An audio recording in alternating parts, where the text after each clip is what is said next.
Encontramos na primeira leitura no Evangelho dois gestos paralelos. O sacerdote Esdras coloca em lugar elevado o livro da lei de Deus, abre-o e proclama-o diante de todo o povo. Jesus, na sinagoga de Nazaré, abre o rolo da Sagrada Escritura e, na frente de todos, lê uma passagem do profeta Isaías. Essas duas cenas comunicam-nos uma realidade fundamental. No centro da vida do povo santo de Deus e do caminho da fé, não estamos nós, com as nossas palavras. No centro está Deus com a sua palavra. Tudo teve início pela palavra que Deus nos dirigiu. Em Cristo, sua palavra eterna, o Pai escolheu-nos antes da fundação do mundo. Com a sua palavra criou o universo. Ele ordenou, e tudo foi criado. Desde os tempos antigos, falou-nos por meio dos profetas. Por fim, na plenitude do tempo, enviou-nos a sua própria palavra, o Filho unigênito. Por isso, no Evangelho, terminada a leitura de Isaías, Jesus anuncia uma coisa inaudita. Cumpriu-se hoje esta passagem da Escritura. Cumpriu-se. A palavra de Deus já não é uma promessa, mas realizou-se. Em Jesus, fez-se carne.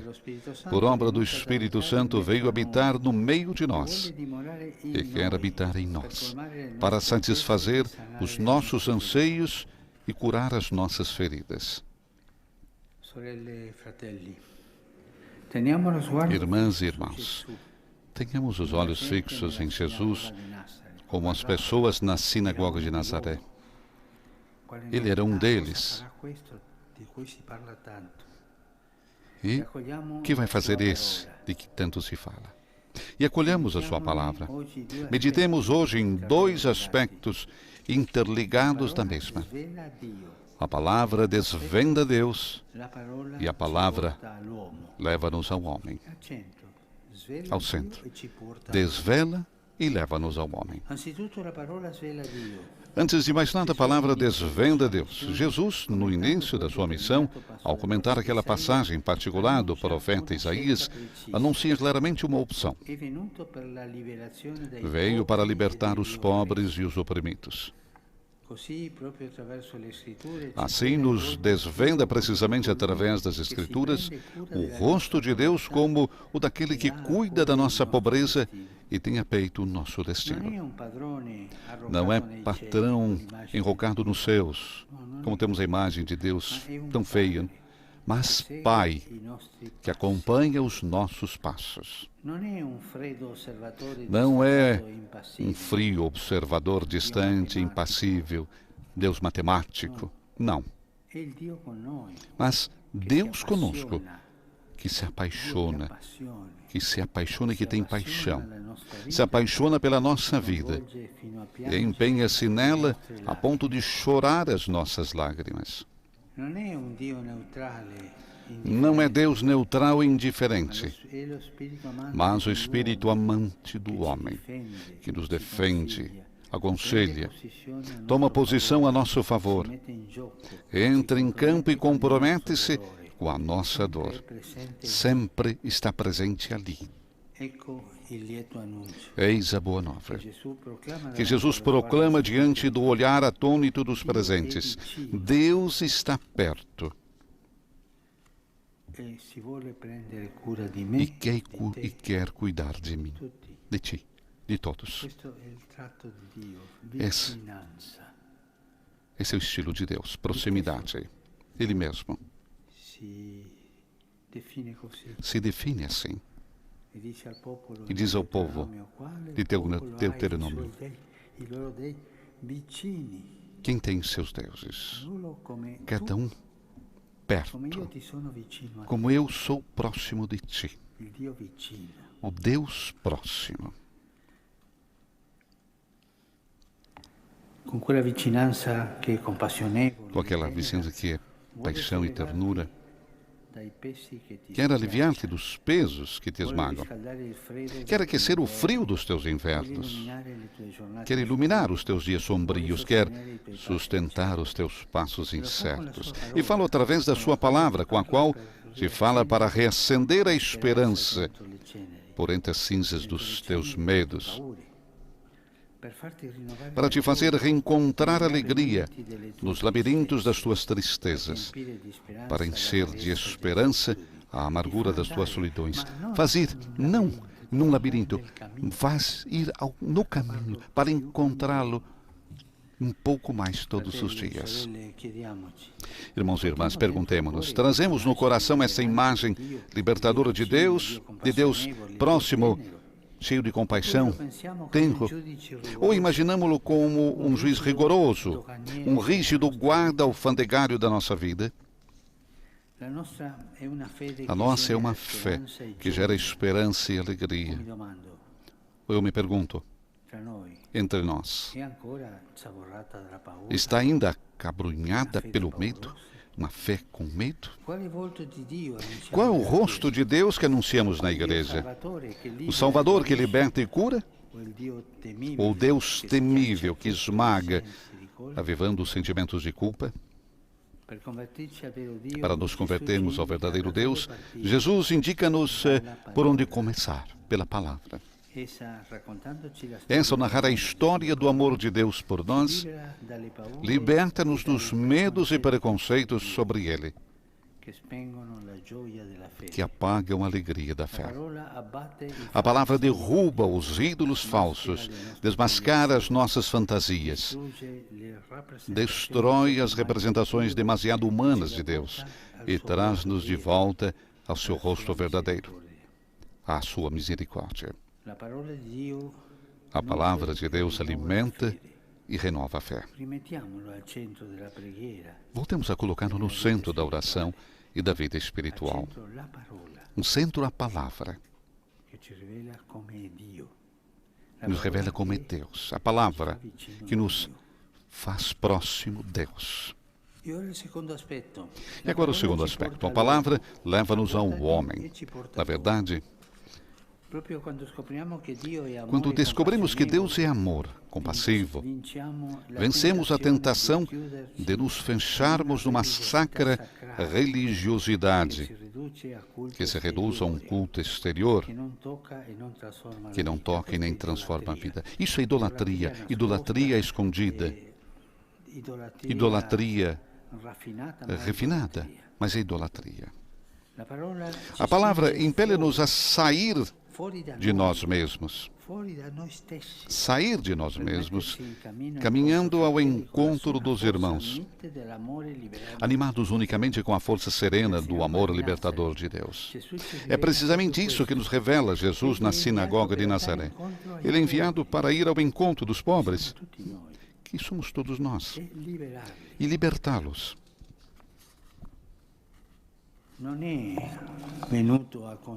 Não veio para entregar um elenco de normas, nem para oficiar alguma cerimônia religiosa, mas desceu às estradas do mundo para encontrar a humanidade ferida, acariciar os rostos macerados pelo sofrimento, curar os corações dilacerados, libertar-nos das correntes que nos agrilhou a alma. Revela-nos assim qual é o culto mais agradável a Deus: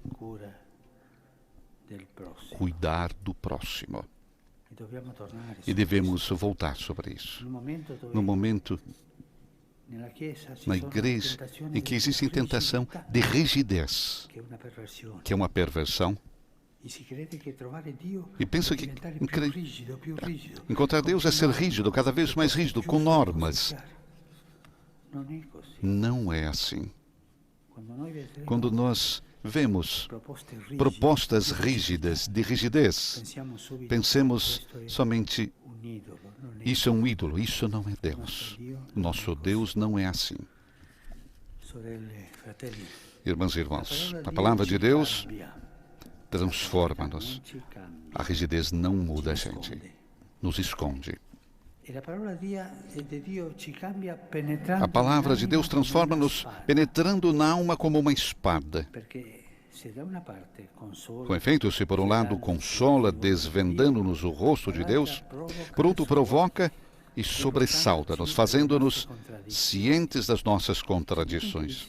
Coloca a gente em crise. Não nos deixa tranquilos.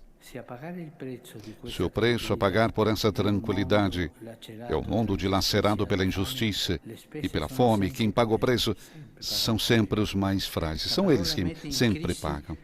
A palavra põe em crise as nossas justificações que sempre fazem depender aquilo que corre mal. Quanta dor sentimos em ver nossos irmãos e irmãs morrer no mar, porque não deixam desembarcar.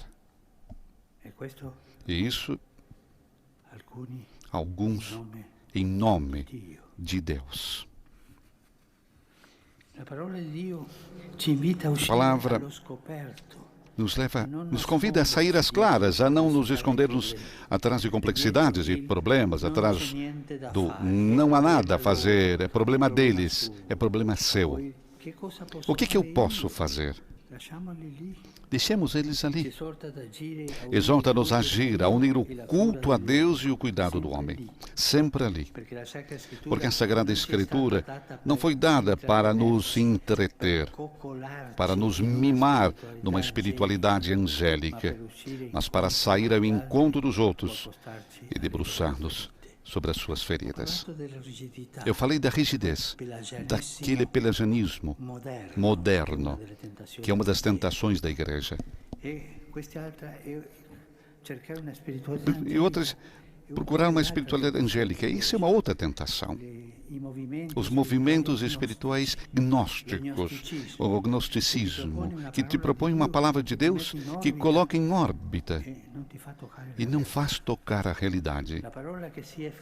A palavra que se fez carne quer tornar-se carne em nós. Não nos aliena da vida, mas mergulha-nos nela, nas situações do dia a dia, na escuta dos sofrimentos dos irmãos, do clamor dos pobres, das violências e injustiças que ferem a sociedade e a terra, a fim de não sermos cristãos indiferentes, mas diligentes, cristãos criativos, cristãos proféticos. Cumpriu-se hoje, diz Jesus, esta passagem da Escritura. A palavra quer tornar-se carne hoje, no tempo que vivemos, não num futuro ideal.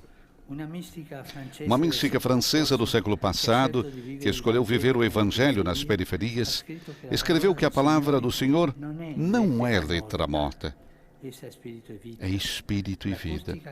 A acústica exigida de nós para bem ressoar a palavra do Senhor é o nosso hoje. As circunstâncias da nossa vida cotidiana e as necessidades do nosso próximo. Perguntemo-nos então, queremos imitar Jesus, tornando-nos ministros de libertação e consolação para os outros, atuar a palavra? Somos uma igreja dócil à palavra? Uma igreja propensa a ouvir os outros, empenhada em estender a mão para aliviar os irmãos e as irmãs daquilo que os oprime, para desfazer os nós dos medos, libertar os mais frágeis das prisões, da pobreza, do cansaço interior e da tristeza que apaga a vida? Queremos isso. Nessa celebração, alguns irmãos e irmãs são instituídos leitores e catequistas. São chamados à importante tarefa de servir o Evangelho de Jesus, anunciá-lo para que a sua consolação, a sua alegria, a sua libertação cheguem a todos. Essa é também a missão de cada um de nós. Ser arautos credíveis, profetas da palavra do mundo.